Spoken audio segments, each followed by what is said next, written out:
Сегодня в программе. Чтобы унять зубную боль, древние врачи окуривали больного благовониями, варили в вине червей и даже давали слабительные пилюли.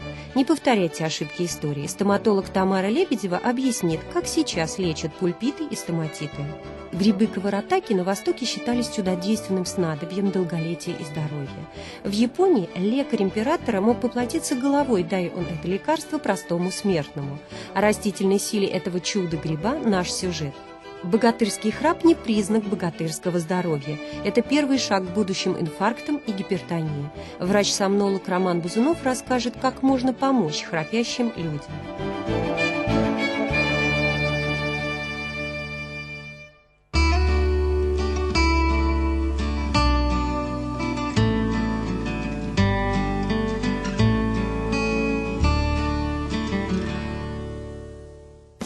Древние египтяне, римляне, греки уже ходили к зубным врачам.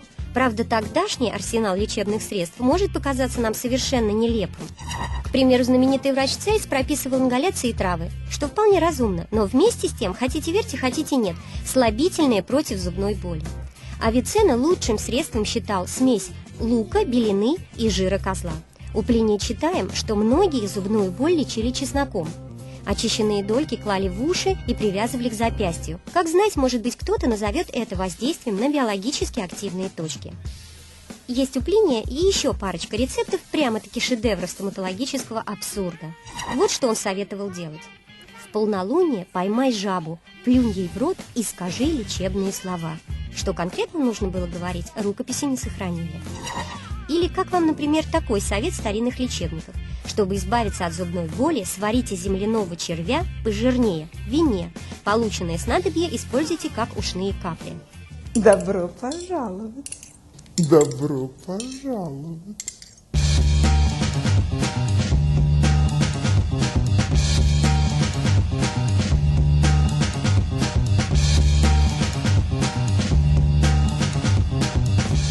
Никакие червяки, примочки и окуривания не помогут, если кариес добрался до нерва.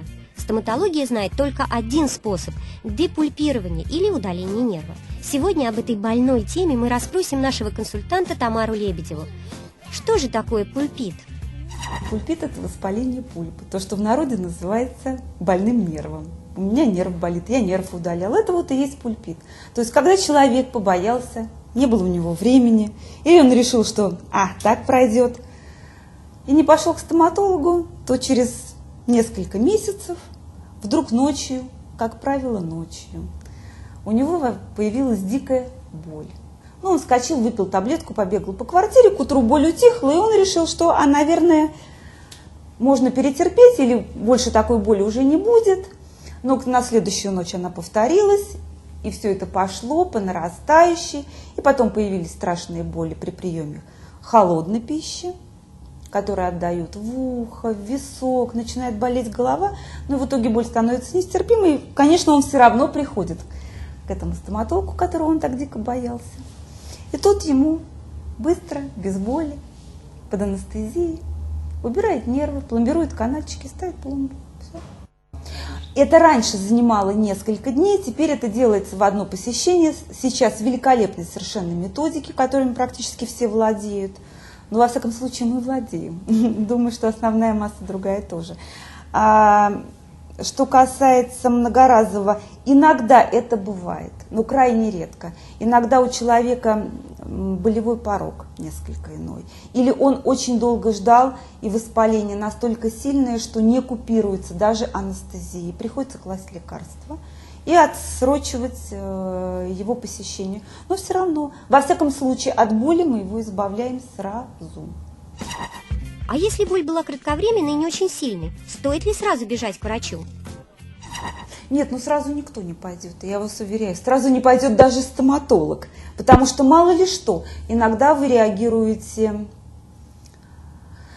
на что-то после переохлаждения, после переутомления, вы понервничали. Значит ли это, что зубная боль не всегда возникает из-за проблем с зубами? Бывает как первый симптом заболеваний внутренних органов.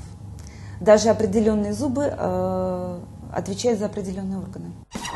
Обратите внимание на схему. Давно известно, но только в последнее время этому стали уделять должное внимание, что каждый зуб соответствует определенному внутреннему органу человека. Это значит, что по зубам можно проводить первичную диагностику.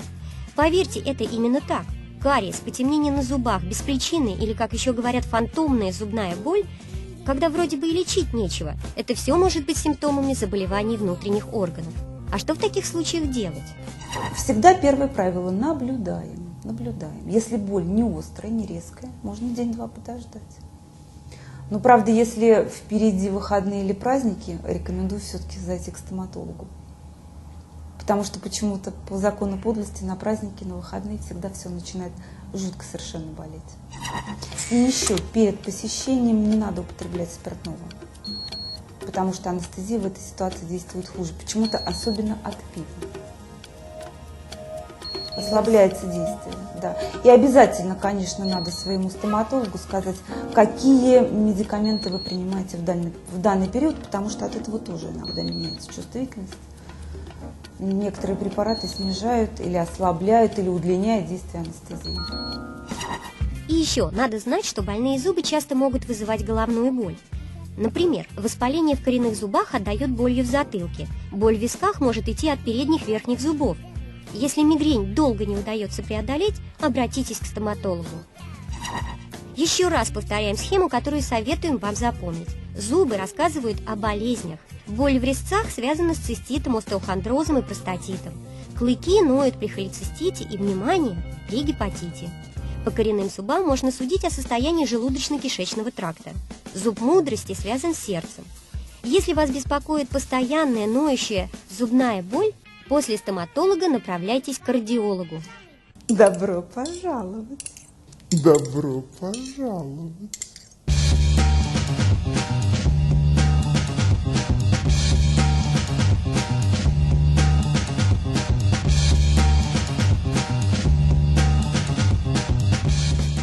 О кариесе мы знаем почти все, только о нем и говорим. Но есть и другие заболевания полости рта, которые необходимо лечить. Например, стоматит. Его симптомы – это ноющая зубная боль и неприятный запах изо рта. Стоматит – это чаще всего инфекционное заболевание полости рта, стома рот, так что это воспаление в полости рта. Чаще всего это бывает герпетического характера, к сожалению, потому что герпес сейчас очень распространен. У детей это, как правило, когда грязь попадает в полость рта. Ну, все видели, наверное, дети ходят в пятнах от зеленки там, или такие оранжевые, жидкость Кастелани. Вот им этим лечат. А для взрослых существует схема, достаточно простая.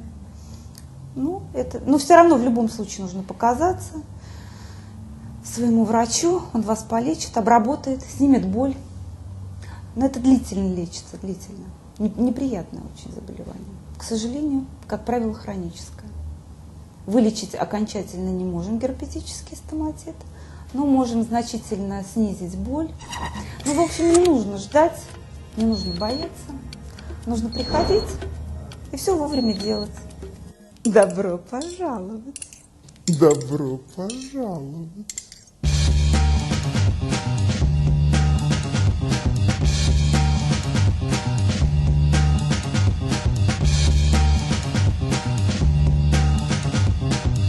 У вас блестящие зубы. Никаких претензий. И еще несколько забавных фактов из истории стоматологии. Древние эскулапы не очень заботились о красоте улыбки. Больные зубы удаляли почем зря и каждый на свой лад. Например, в Древней Японии зуб вырывали голыми руками, расшатывая и постукивая по нему молоточком. Индийцы использовали щипцы, затейливо маскированные под разных зверушек. Спартанцы не утруждали себя художественными изысками, в инструменте они ценили прочность. А высокообразованный Корнелий Цельс, на наш взгляд, был изощренным садистом. Сначала он долго окуривал больной зуб не спеша с удалением, потом же заливал его свинцом, надрезал десну, расшатывал зуб и вытаскивал его целехоньким. Это считалось верхом врачебного искусства. Что касается пломб, то их делали даже из золота. Раскаленным золотом прижигали место кариеса. Вот такое пломбирование без сверления. О времена, о нравы!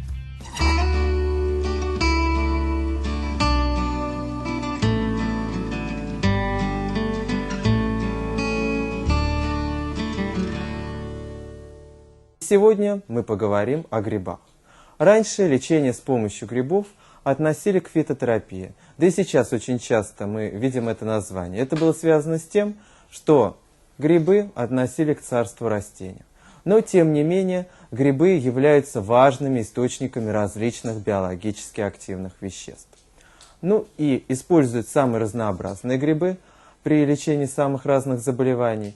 Но, тем не менее, то представление о том, что многие препараты, которые мы получаем с помощью грибов, в принципе, получается с помощью, например, непосредственно плодового тела гриба, то есть берутся, собираются грибы, выращиваются в каких-то условиях, это не совсем верно. Сейчас очень многие грибы получаются с помощью биотехнологических методов.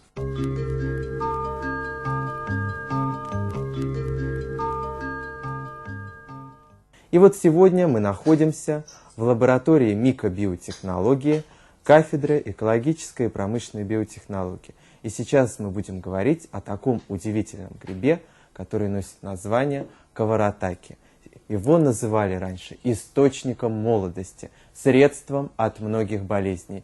И он очень широко использовался для лечения различных заболеваний в китайской и японской медицине. И более подробно об этом грибе нам расскажет заведующая секцией микробиотехнологии кафедры экологической и промышленной биотехнологии Университета инженерной экологии Елена Сергеевна Горшина.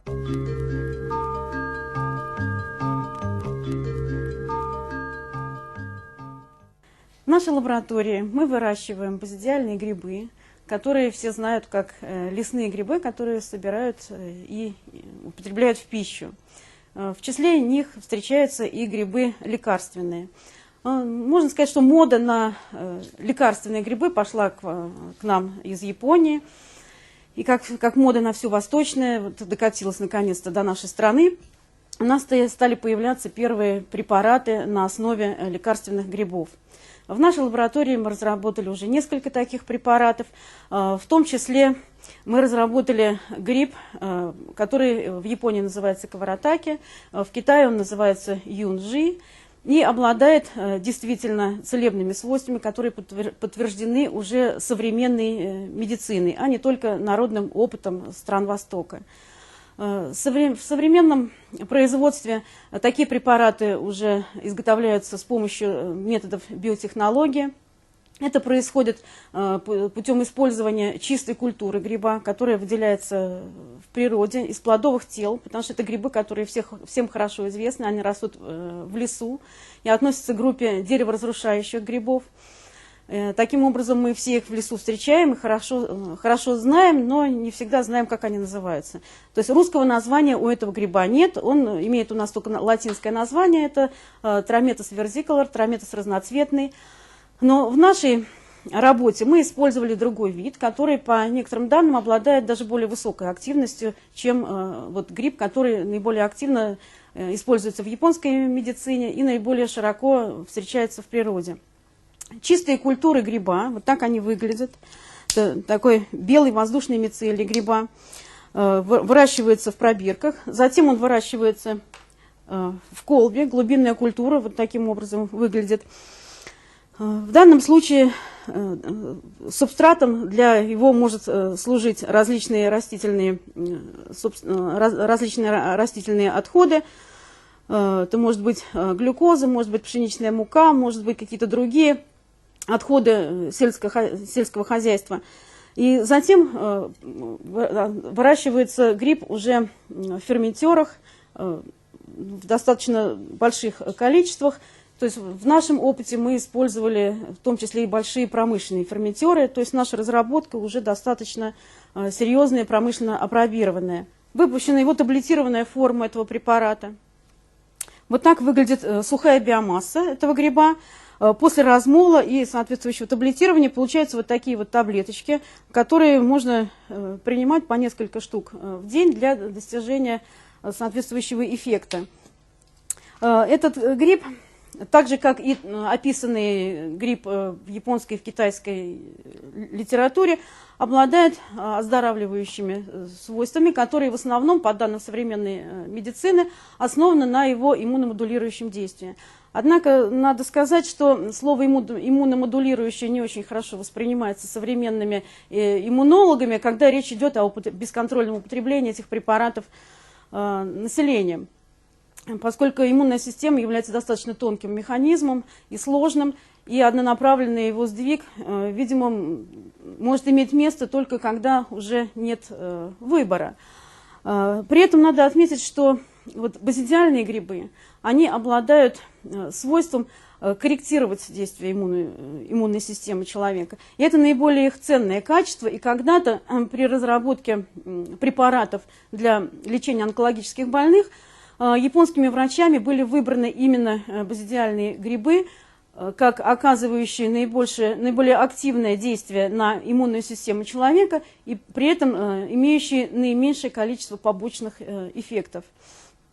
Помимо иммуномодулирующего действия, которое основано на том, что грибы этой группы содержат полисахариды, иммуномодулирующие полисахариды, они имеют и другие свойства. Например, известно гепатопротекторное действие этих препаратов, известно гемостимулирующее действие этих препаратов.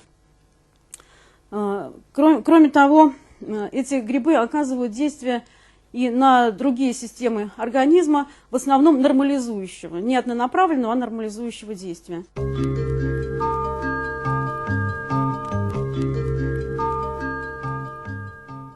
В Китае этот гриб известен под названием фунгджи, что переводится как «туманный гриб». В Японии название каваратаки переводится следующим образом – гриб, растущий у рек. В традиционной фитомедицине экстракты этого гриба использовали для выведения жидкости, снижения отделения мокроты, лечения легочных инфекций и поддержания здорового состояния печени. Есть сведения о том, что этот гриб заживляет раны.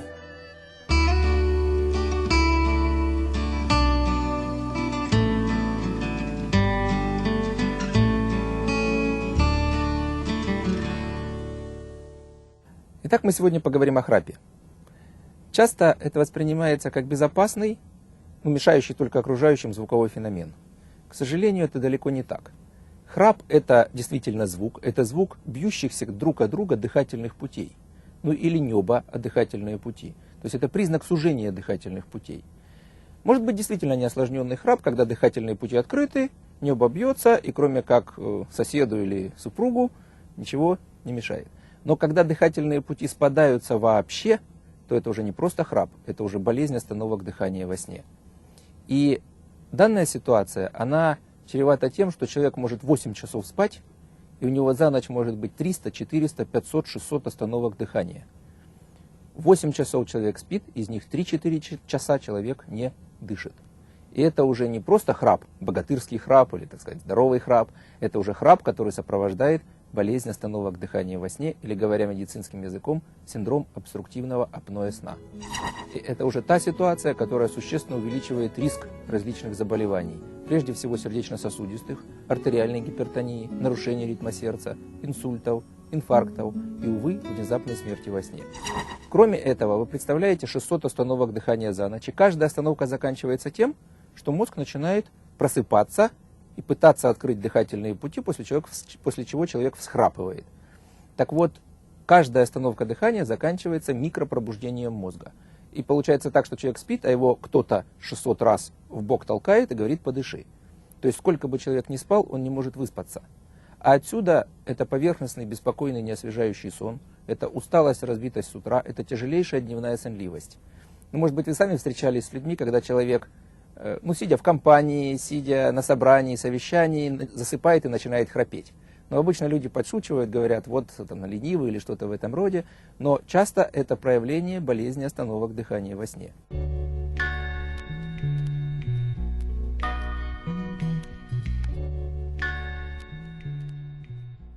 Особо опасная ситуация складывается тогда, когда человек сидит за рулем автомобиля.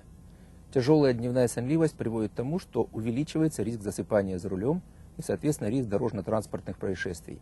По данным статистики, в 3-7 раз аварийность за рулем выше у пациентов с средней тяжелой формой синдрома обструктивного апноэ сна.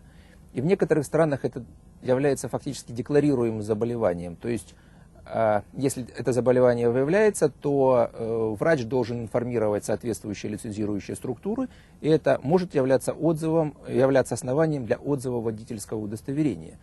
То есть это как такие же болезни, как эпилепсия, допустим, или какие-нибудь другие.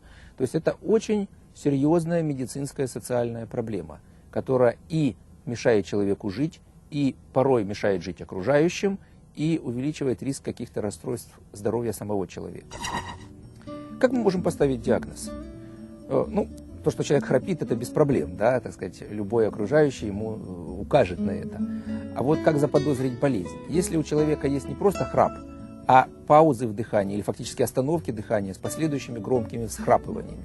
Если вот эта ситуация возникает часто или порой прямо циклически, то есть человек затихает, всхрапывает, затихает, всхрапывает, и это уже та ситуация, которая должна насторожить окружающих и насторожить самого человека. И если при наличии остановок дыхания во сне у человека также отличается поверхностный, беспокойный, неосвежающий сон, артериальная гипертония, прогрессирующее нарастание массы тела, у мужчин снижение потенции и тяжелая дневная сонливость, то это практически точно указывает на то, что человек болен и что его нужно лечить.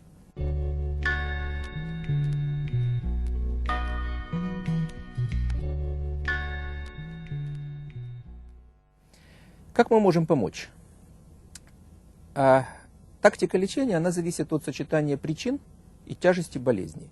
И далеко не обязательно, как в рекламе, которую достаточно активно, там, допустим, в интернете можно прочитать, центр рекламирует, что приходите к нам, мы вам отрежем небный язычок, и все будет замечательно в 100% случаев навсегда.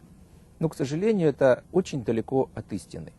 Храп имеет разные причины, разную степень тяжести. И у всех пациентов с храпом отрезать небный язычок или вмешиваться только лишь на небе, это все равно, что, допустим, при болях в животе у всех удалять аппендикс. Ну, наверное, кому-то поможет, а большинству, может быть, и нет. Так вот, прежде чем предпринимать какие-то лечебные мероприятия, нужно поставить правильный диагноз. Да, действительно, небо может быть причиной храпа, но также могут быть причинами храпа затруднения носового дыхания, особенности строения нижней челюсти, большие миндалины, снижение функции щитовидной железы, такое заболевание гипотиреоз, ожирение банальное, тоже одна из основных причин храпа. Тяжесть заболевания тоже очень разная бывает, от неосложненного храпа, как я говорил, и до болезни остановок дыхания во сне, когда у человека несколько сотен раз за ночь спадаются дыхательные пути. Для того, чтобы оценить причины, нужно просто тщательно обследовать человека. Для того, чтобы осмотреть фактически его. Для того, чтобы установить степень тяжести, вот здесь достаточно сложные методы исследования применяются, так называемая полисомнография, когда на человека одевается масса датчиков, и мы смотрим храп, дыхание, насыщение крови кислородом, структуру сна, двигательную активность, и порой еще на видео это можно регистрировать. И мы можем точно определить степень тяжести состояния, и дальше уже определять тактику лечения. Но здесь методы можно разделить на такие вот три группы. Первая группа – это из серии «Помоги себе сам». Да? Иногда достаточно 3-4 килограмма веса сбросить, если человек недавно начал храпеть на фоне набора массы тела, и человек перестает храпеть, не надо ничего отрезать. То есть просто банальный здоровый образ жизни. Обязательно стараться нормализовать носовое дыхание. Вообще лечение храпа, если есть проблемы с носовым дыханием, начинается всегда с восстановления носового дыхания. Нужно пообщаться с лор-врачами, соответственно, чтобы они предприняли какие-то усилия для нормализации носового дыхания. Следующая, такая достаточно простая ситуация, особенно при позиционных формах храпа, когда человек, допустим, преимущественно храпит на спине.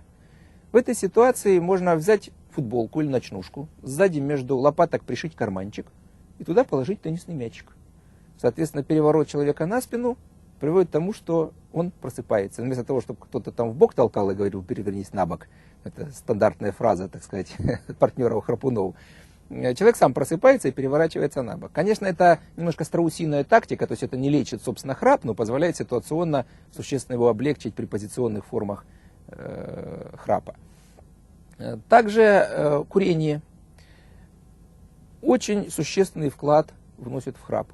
Это отек слизистых, это хроническая химическая травма, небо провисает, оно становится дряблым, и, соответственно, больше вибрирует, и, соответственно, больше феномен храпа. Поэтому по возможности желательно ограничить или прекратить курение. То есть я, конечно, такие банальные достаточно вещи рассказываю. Вес, да, нормальное носовое дыхание, курение, но порой применение комплекса этих мероприятий вполне достаточно, чтобы человека избавить от храпа.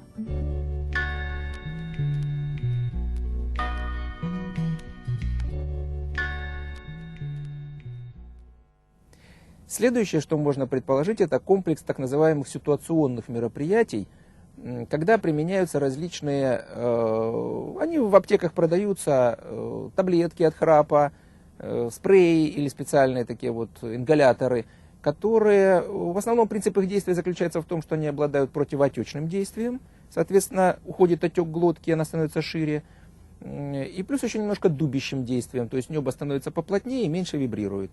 И эти препараты можно применять курсами тогда, когда максимально нужно облегчить храп. Например, это поезд, самолет, гостиница, больница. То есть те ситуации, когда вот в какой-то человек попадает в неприятную обстановку, да, и нужно постараться облегчить храп. Но если мы имеем тяжелые формы болезни, то, увы, легких путей нет. Но мы можем помочь. Для этого применяется специальный компрессор, который через трубку и маску, которая устанавливается на нос, подает в дыхательные пути небольшую струю воздуха и механически их раздувает. Как только мы достигаем того давления, которое не дает спадаться дыхательным путям во время сна, мы храп и остановки дыхания во сне устраняем. То есть это как пневматическая шина работает. Как только мы подали то давление, которое ее открыло, мы нормально ездим. Да? И здесь, как только мы подали ту струю воздуха, которая раздула дыхательные пути и не дала им спадаться во время сна, мы нормально, без храпа спим. В чем плюсы и минусы метода? Плюс метода в том, что он практически 100% эффективен, вне зависимости от исходной степени тяжести, даже у очень тяжелых больных. То есть, единственное, что чем тяжелее форма, тем выше мы должны подавать давление, чтобы открыть дыхательные пути. Метод имеет, конечно, и свои относительные минусы. Прежде всего, он не излечивает. То есть, с этим прибором нужно спать постоянно. Ну, или, по крайней мере, регулярно. Обычно технически это реализуется так. Если мы ставим диагноз болезни, то мы инициируем лечение в клинике. Фактически это занимает 1 ночь, когда мы подбираем лечебный режим, когда мы объективизируем картину того, как мы человека полечили и достигли ли мы положительного эффекта. И после этого человек может свой аппарат применять в домашних условиях. В общем-то, это достаточно простое в обслуживании оборудование, ну, по размерам, так как пол персонального компьютера. То есть это далеко не обременительно, даже если человек ездит, допустим, в командировке, в путешествие, на отдых. Хотя, конечно, определенные минусы есть. Минус в том, что, как я сказал, аппарат не излечивает, нужно регулярное лечение. Второе, что социально нагрузочно, то есть все-таки аппарат, трубка, маска, да, как окружающие будут на это реагировать. Хотя здесь надо сказать, что, может быть, у людей помоложе это и представляет проблему, у людей постарше, наверное, сам по себе храп, который там много лет мешает супругу или супруге, да, и мы его устраняем, то прибор воспринимается как спасение от храпа, а не как какое-то зло. Ну и последний минус может быть, что это достаточно дорогое удовольствие для персонального использования. Современные типы аппаратов стоят где-то от 1000 до $2500 США.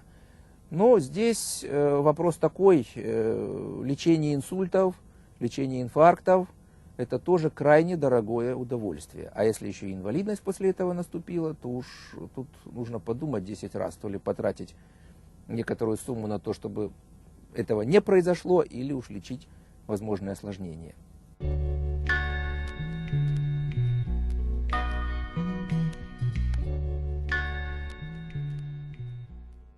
Итак, если вы храпите, то обратите внимание на свое здоровье. Конечно, можно иметь неосложненный храп, который не приводит к каким-то расстройствам, собственно, здоровья или осложнениям. Но если храп сопровождается остановками дыхания во сне с последующими громкими всхрапываниями, если у вас отмечается утренняя артериальная гипертония или ночная артериальная гипертония с кризами, то есть с резким повышением артериального давления, если у вас прогрессивно нарастает масса тела, если беспокоит учащенное ночное мочеиспускание и тяжелая дневная сонливость, Это основные симптомы тяжелой формы болезни остановок дыхания во сне. И в этой ситуации нужно уже обращаться к врачу. Этим занимаются сомнологи. Это такая специальность, то есть сомнолог, врач, занимающийся расстройствами сна. В лабораториях сна или в специальных сомнологических центрах. Там проводится специальное обследование, которое включает осмотр пациента и полисомнографию, то есть исследование ночного сна, и ставится точный диагноз.